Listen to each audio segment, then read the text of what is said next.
যেদিন আমার বিয়ে হয় ওই দিন রাতেই আমি ওনাকে বলে দিই যে আমি অন্য কাউকে ভালোবাসি।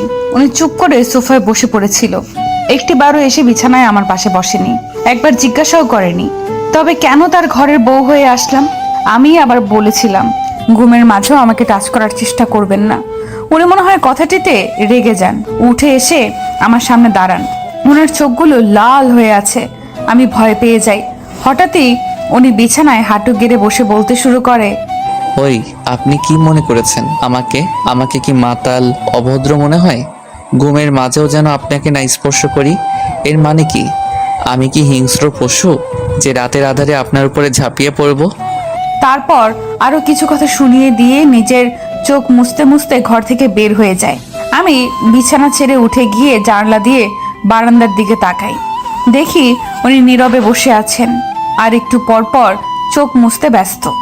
বিয়ে ঠিক হওয়ার পরে ভাবির মুখে শুনেছিলাম, ছেলেটা খুব ভালো অবন্তী, দেখো তোমাকে অনেক আগলে রাখবে, জীবনে অনেক সুখে থাকবে। তখন ভাবির কথাটা তেমন গুরুত্ব নেইনি, কিন্তু যখন ওনাকে কাঁদতে দেখি তখন ভাবতে থাকি একটা ছেলে মানুষ এইভাবে কাঁদতে পারে। আমি যতটুকু জানতাম বিয়েটা ওনার মায়ের পছন্দই হয়েছে।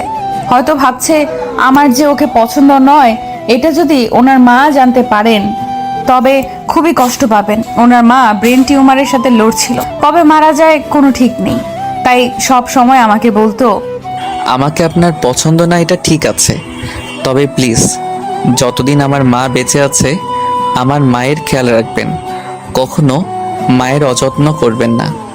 উনি কথাটা এত করুণ ভাবে বলছিল যে আমার নিজেরই কান্না পাচ্ছিল। ওনার চোখেও বেদনার জল ঝলমল করছিল। চোখের পানি আড়াল করতে উনি আমার সামনে থেকে চলে যায়, আড়ালে গিয়ে চোখ মুছতে থাকেন। একদিন উনি তাড়াতাড়ি বাসায় ফিরে আসেন। আমি তখন আমার বয়ফ্রেন্ডের সাথে ফোনে কথা বলছিলাম।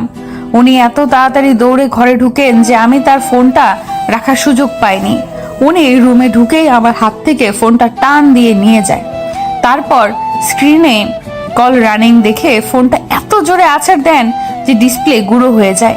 তারপর প্রচুর রাগে বলতে শুরু করেন, আপনার বাবা আপনাকে বিনা টাকায় এ বাড়িতে পাঠায়নি, দেনমোহরের 3 লাখ টাকা দিতে হয়েছে। বিয়ের গয়না আর অন্য খরচ বাবদ প্রায় 5 থেকে 6 লাখ টাকা খরচ হয়েছে।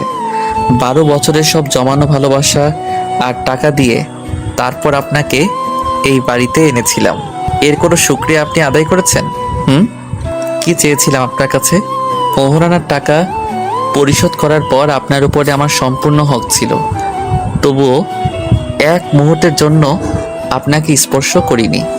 বিয়ে করে আনার পর এ বাড়ির ছোট বড় কাজগুলো করাও আপনার দায়িত্ব ছিল, কিন্তু তাও কোনো দিন আপনাকে কিছু বলিনি।